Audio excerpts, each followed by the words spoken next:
This is the Action Movie Guys podcast, bringing you action movie reviews from across the decades, plus box office numbers and insight like never before. And now, your hosts of the Action Movie Guys podcast, Alex and Nate. Welcome everyone to a brand new episode of the Action Movie Guys podcast, episode 93, Skyfall from 2012. I'm your host, Alex Figueroa. My co-host is Nate from Netflix Reviews. All right, Nate, we're on the third movie into the Daniel Craig era. Now, this is the most famous one. I mean, we got Casino Royale, but I think this is the biggest one out of all of them. Skyfall, directed by Sam Mendes. But how long has it been since you've seen Skyfall? Honestly, it's been a few years. I've seen this one before this viewing. I'd only seen it twice. But because it didn't come out that long ago, it's still, I remembered it quite a bit. So I'd say I saw it in 2012 in the theater and then maybe again in like 2015 or 16. So a couple years, 5 years or so. Yeah, I mean, for me, it's been a while. I mean, I don't like to go much into the Bond movies because then you don't want to get tired out watching them. But it's been a while since I've seen Skyfall. But we're going to get right into it. So for those of you that are new to the channel, we're going to do this by the new category that we add for the Bond movies are opening title sequence. Then we're going to go into the movie review. So right now, we're going to go right into the box office numbers for Skyfall 2012. Wow, this is actually, I think this is the biggest numbers in the entire franchise. But with that said, domestic, $304 million. Okay. It went 300 US? Yeah, US. Oh, yeah. International, $804 million. Holy, it's a billion. A worldwide number of $1.1 billion.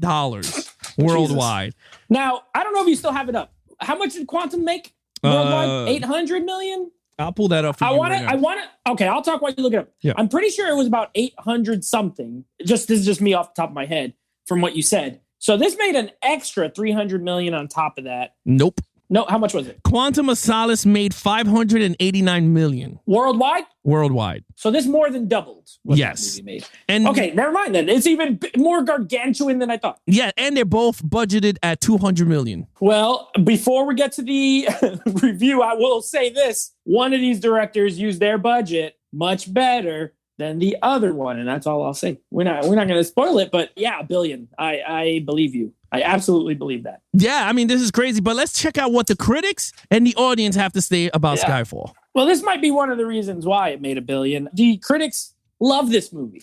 Now, Casino Royale actually has a higher Rotten Tomatoes of 94, but this right behind it at 92%. So this was a critically lauded film. I'm pretty sure it was nominated for a number of Oscars that year. And then audience score, it has an 86. So this is, fans liked it. Critics liked it. The whole world liked it. It made $1 billion.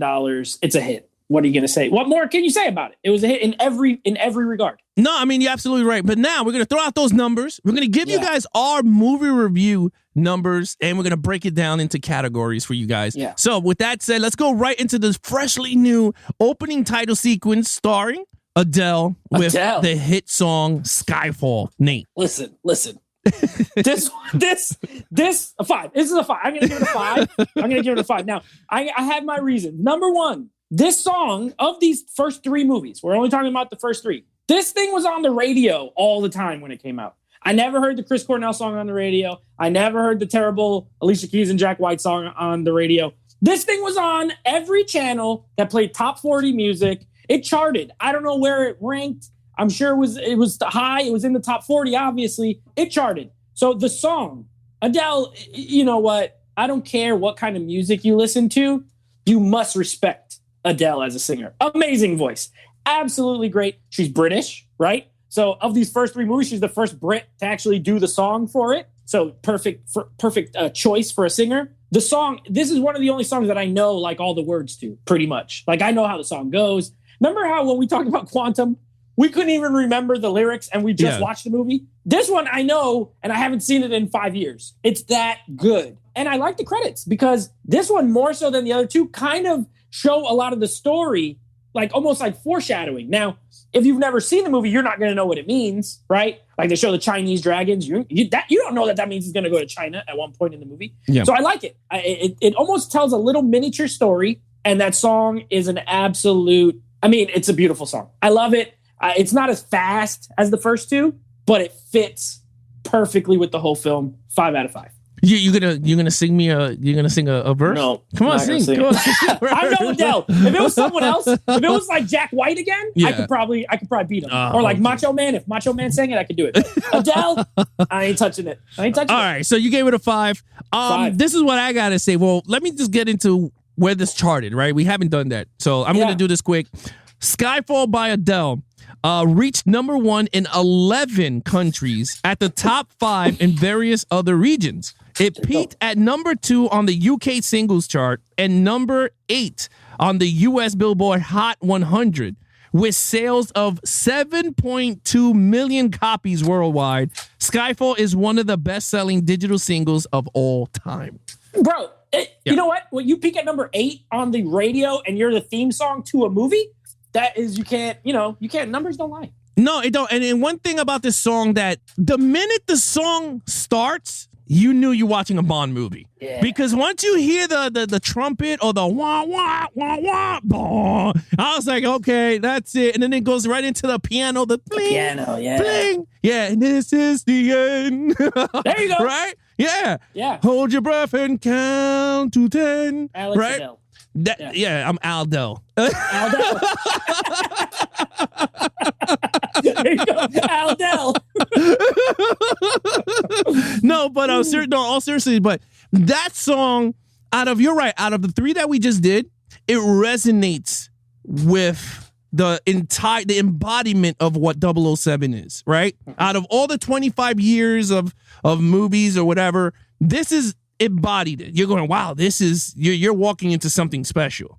And we joked, right? Like, if the hit song is good, then the movie's good. Hit song sucks, the movie might be a disaster. We don't know.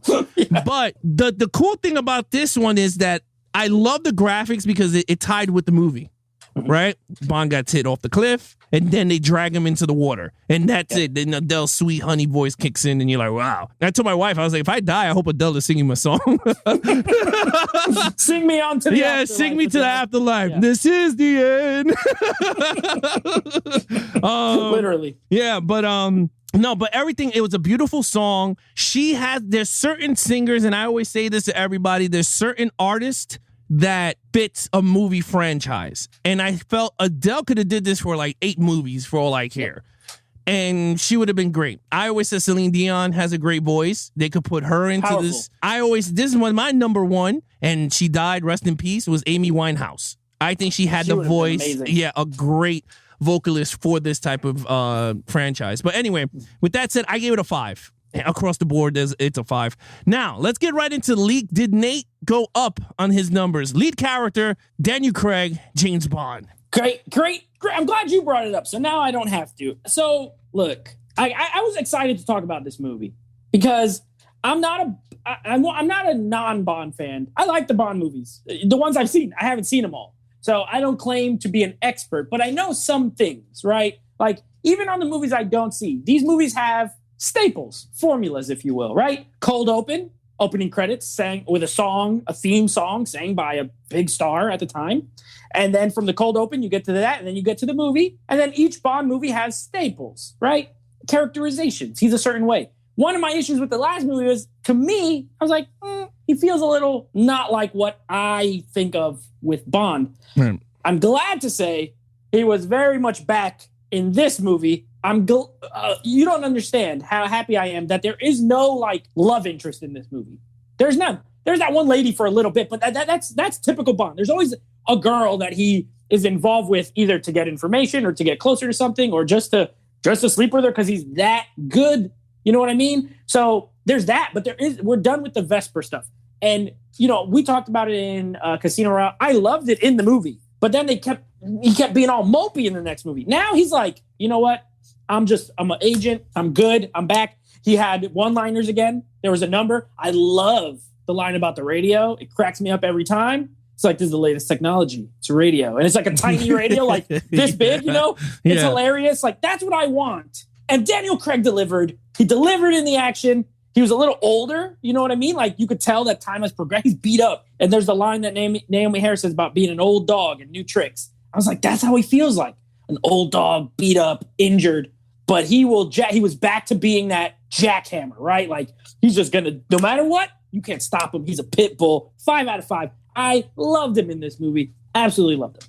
Yeah, look, I'm going to continue on my 5 train. I think he's excellent in this movie. And I said it before when we did the Quantum. They stopped that storyline. You saw it at the end, and you know why. And once this movie started, he was back to fully fledged the 007 you knew from Casino Royale, right? Yeah. Before he met Resper. This is the like you said, he's old, gritty, beat up. And the thing about this movie that I loved was his connection to M. This is the movie that you saw the mother figure, that him dying, right? He died, came back because his mom, right? Like, I mean, we could say all we want is his boss, which it is, but he's an orphan, and he basically was the mom to him. And that's something we could talk about more throughout the episode. But for me, I felt the connection between that. I felt the connection between him and Javier Bardem when they were on screen together. I felt the connection with him and Moneypenny and Q, which we're going to talk about leading down.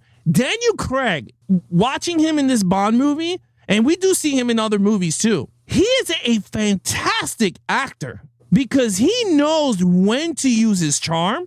He knows when to be angry, because you see it in this movie. We're going to talk about in action sequences, but you see the variance, like the levels of acting that this guy brings to this character. And it's sad to see him go. I mean, we got 2 more movies to wrap this up, the Daniel Craig era, and it's really sad to see a guy like this go, but you know what? You can't play him forever, right? You got to pass on to someone else. But I give him a 5 because I'm going to be happy because I want to keep going down the line with this stuff because we want to break some stuff down. Next, Javier Bardem, main villain. Listen, this guy, I checked. This guy doesn't show up on the screen until past an hour into the movie. And in the first hour that he's not, you don't even see his face.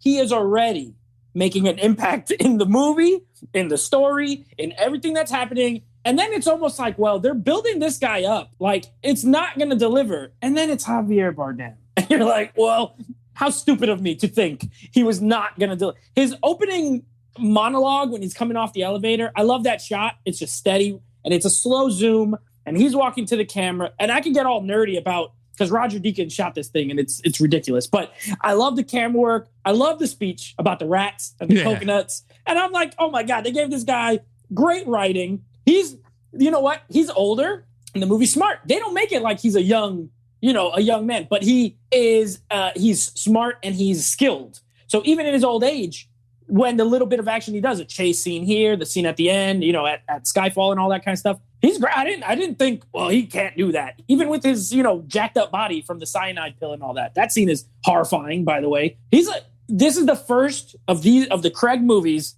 the first great villain. Great villain, 5 out of 5. I loved him. I love the way he talks. I love the way he looks. I love that he's kind of gay. Like, they don't really say, he has that scene.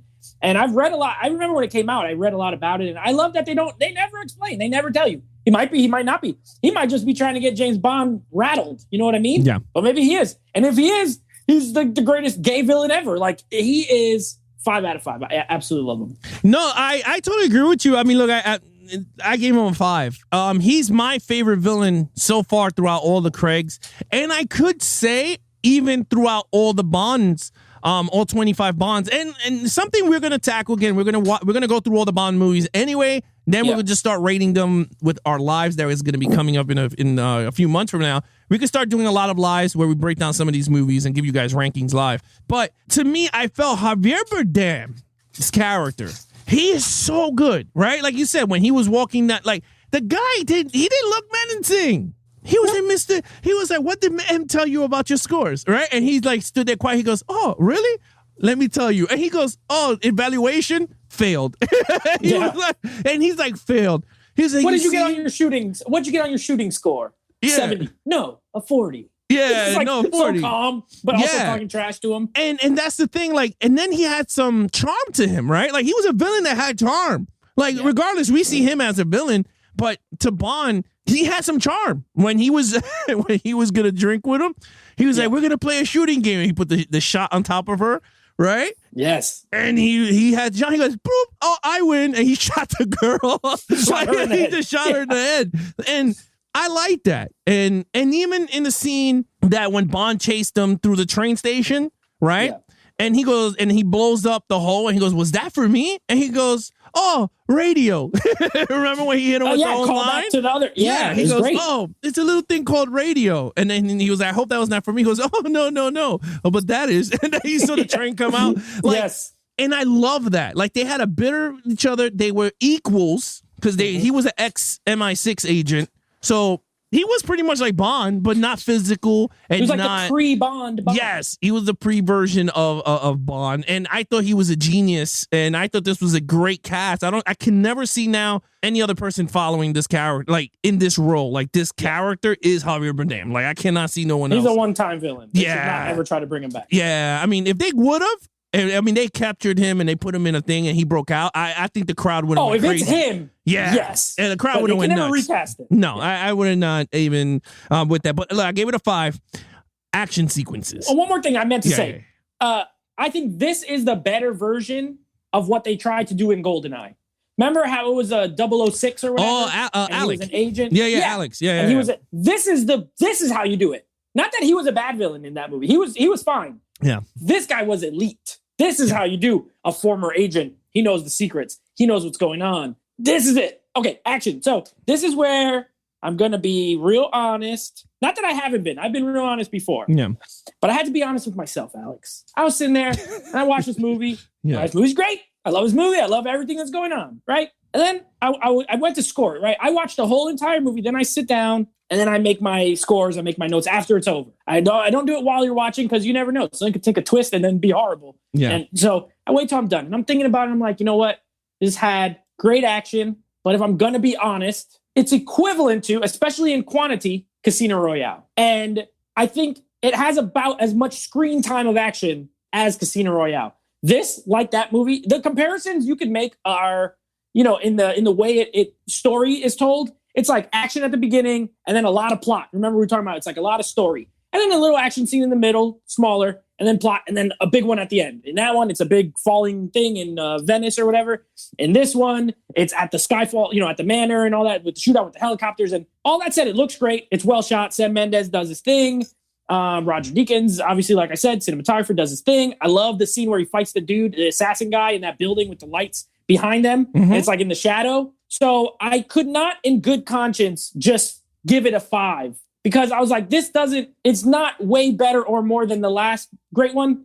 It sounds like I'm about to give it a 3 or something. I gave it a 4.5. I had to be honest with myself. And as great as what's there is, it's not a 5 to me has to be big, huge, multiple set pieces. And this is not that. And that's okay. It still works for the movie.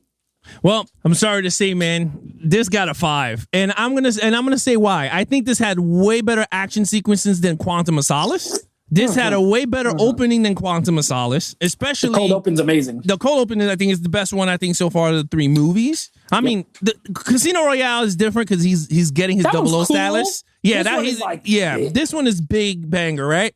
Yeah, that's the big one, right? I understand what you mean, but the reason why I'm just gonna say no.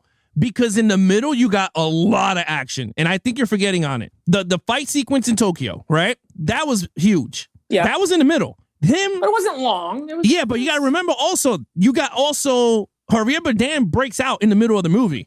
And he's chasing him. Foot chase. Yeah, then he goes into the train station. The train station blows up. He runs into the courthouse fight scene where my man winks at my man, the new M, and he was like, my man, see, this is why I'm not old. I'm saving your ass, and he's saving everybody, right? And then from there, it goes right into the ending, right, which is Skyfall. So I think it has, to me, I mean, again, it's your score, but yeah. I think it had a lot of great, memorable set pieces. I think it does, especially the scene in China when he's fighting in the dark and they're in that window. I love the chase scene in going right into the court when M is giving that beautiful poem that her ex-husband gave, and he's running towards to save her. Yeah, I couldn't. I had to give it a 5. I thought it out of all the movies, I think Skyfall executed the amount of length of action into the story, and it blended so well. Like, it didn't go chop. Like, it was just like him in the street running, led right into him going into the other side of the courtroom where he's on the other side where Javier Bardem is. While he's shooting forward, he's on the side to save everybody. Yep. So I thought it was a genius move. I mean, look, I gave it a 5, but I understand what you mean, though. You know, like Casino Royale had the opening fight scene, the amazing parkour scene, the end scene in Venice. It had the scene at the airport. Yeah. It had there's the one with the car where he's racing after. There was the hotel fight in the stairwell. So there was a lot. That one was condensed, though. It was condensed of action in Casino, because in the staircase was just like a few minutes. He went from top to bottom. He killed him. That's it. But I understand what you mean, though. I think this one was longer executed. Me, they're equal in the terms of action, but I give it a 4.5. Look, I'm not, No. I'm not saying it's a wrong score. Yeah. I'm not saying it's a wrong score. To me, I just think that the action in this one, I think, was more perfect. Because I didn't give perfect on Casino Royale or Quantum. No, we both gave 4.5. Yeah. So I think this one, out of those two movies, I think this one, to me, were perfect in terms of the story plus the action. I think for me, it gave both worlds in this movie. Right on. Storyline. 5.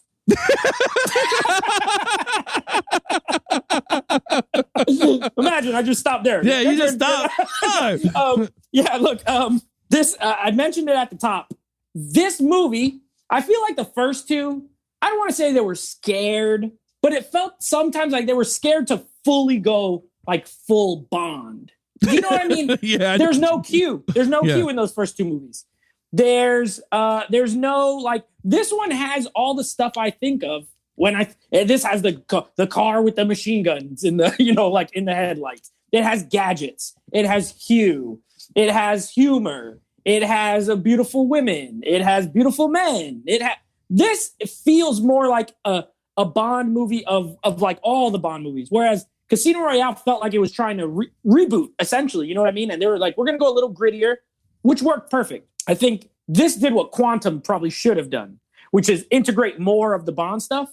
But they didn't in that movie, and they did it here. And I loved it for it. This feels like everything Bond should be, but then it's extremely well written. You know what I mean? The villain's great, like we said. The interactions are all great. The stuff with M, I'll let you go more into it, but the stuff with M is great, like their relationship. Even the ending, like even the transition from one M to another M, like everything is fluid. Oh, Moneypenny is introduced in this. She's not in any other two. Like, I think this one just got it right. You watch a movie, you're like, they are doing everything right. Skyfall. No, I agree with you. Look, it's a 5 for me also. I think this is, and you're absolutely right. This movie should be a template. I mean, a template for any franchise that has multiple movies under their belt to introduce characters. They did this in a perfect way for the newer generation that don't know these characters. No one knows Moneypenny. No one knows Q. Only the hardcore fans that know Q is the quartermaster. He's the one that does all the gadgets for Bond. Everyone knows that Moneypenny is the flirty secretary that always flirts with him, but they never sleep with each other. But this movie did it better. And I think the reason why it was so awesome, because when I saw this in the theater, I did not know Naomi Harris was Moneypenny. No one knew it because she was on the field. She shot him off the freaking train on that sequence, right? No one knew it. I don't want to hear no one tell me, oh, yeah, I did. No, you did not. Because they never even revealed their name till the end of the movie, unless you got spoilers and you read all this stuff. Other than that, the movie never indicated that she was Moneypenny. So I thought that was brilliant on that part. Q was so awesome. How they met, right? Like he was when he was sitting in front of the painting and he was just talking about it. And he goes, what do you see? He goes, a ship. And then he got up and he left. And then he was like, oh, 007. And then he sat down. And he didn't give him all these gadgets that we see in the movies, right? A watch. He didn't give him a belt. He just gave him a gun with his handprint and a little radio, right? And he's like, what did you think? I was going to give you an exploding pen. Like, even taking a jab at the older, goofier ones. Right. And the thing is I love that element of the movie. Then you got the other element of, like you said, you got a little bit of GoldenEye with the Javier Bardem, right? Like his M's past is coming to haunt her in this movie, right? And then how does this influence Bond? Because now Bond is really connected with this M, with Judi Dench, right? And that's the mother figure that he never had. Because in Casino Royale, we can say whatever we want, he was protecting her. I mean, right? Like, and she gave him the thing and he was protecting her. Quantum of Solace, the same thing. He was protecting him. And then in this one, My man died, like I said before, and what happened? He sees the TV while he's in Thailand or whatever, getting drunk night after night. He sees MI6 headquarters got blown up, which is Javier Bardem orchestrated, so he knows he's going to see the TV and he's going to come out of retirement to help M. So it was like a brilliant web of great writing. Like they knew there was like, there is no, like I cannot find a plot hole in this movie for me to go, oh, like I could find tons of plot holes in Quantum, right? You can find tons. We all can. Yeah, we could all find it. That's how horrible it is. Yeah. This one is so hard. And then when he kidnaps M, right? He goes, we got to switch cars. Bam, 1964 Aston Martin from Goldfinger. He opens up the garage. And let me just tell you, the night that I saw this in the theater with my wife opening night, the minute he jacked up the garage, the entire theater started clapping and screaming when they saw the car. The original theme music kicked in. The Sean Connery version. You're like, oh my God, like this is so awesome. Like they knew how to blend the old with the new. Exactly. And I think this is why the movie was highly successful. Now, look, in the United States is never going to go as high because of this is a British movie franchise, but 300 is still high. Huge. Yeah, I gave it a 5 overall, my friend. Yeah, you know, I don't know. See, those are things I don't know. I know that car is a Bond car. Yeah. I don't know where it comes from. I wouldn't have clapped in the theater because I don't get the reference, but I know this is an old school Bond car, you know? And that's what I was trying to say. This movie gives you the things that even I, as a casual fan, don't like know by heart. I know. And I think they did a great job. You said it best, blending the old with the new, the past with the modern. This had the best music of the first 3 movies. The score was great. And this is the first one that really tied in the Bond theme in a lot of scenes. How do you not? It wasn't even in the last movie, barely. I think maybe at the very beginning or very end. I don't even remember. They don't use it. This is the movie that's not ashamed of its past, where the other two at moments feel like we don't want to be. They're so worried about not being cheesy that they didn't embrace the good aspects of what a Bond movie is. With all that said, I gave it a 5. I love this movie. I loved it when I saw it at the theater. To that point, it had only been there was only the 4th Bond movie I'd ever seen because, you know, I saw GoldenEye years ago and then I saw Casino, Quantum, and this. So it was my favorite easily. It's probably still my favorite, to be honest, of the ones I've watched. Yeah, I mean, it is a great movie. It looks amazing. It sounds amazing. The performances are great. The nods are great. The action's great. The villain is amazing. And you know what else, too? And I'll wrap it up with this. The thing I love about the villain, I forgot in the villain part, too. His motive is literally, he just wants to get M. This is not, you know what I mean? If you really think about it, he does all this other stuff. Like he blows up the building. But it's really just to get to her. I feel like if he got her and killed her, he would just go and ride off into the sunset. Yeah. You know what I mean? Like he's not a maniacal, take over the world villain. He wants to get revenge on this lady and he will stop at nothing. It's brilliant. And also, you know, we talked about how these Craig movies tie together. This one really stands on its own. There's nothing in this that you had to have seen the first 2 movies for, because Bond is opening at the beginning. He's just Bond. Then he gets shot. Everything is contained. So while Casino Royale goes right into Quantum, and then I feel like this does go into the next ones, Quantum doesn't go into this. Like this just is more like old school. In every way, it's more like an old school Bond movie. Standalone, amazing story, contained. Perfection. 5 out of 5. Look, you're absolutely right, my full bearded friend.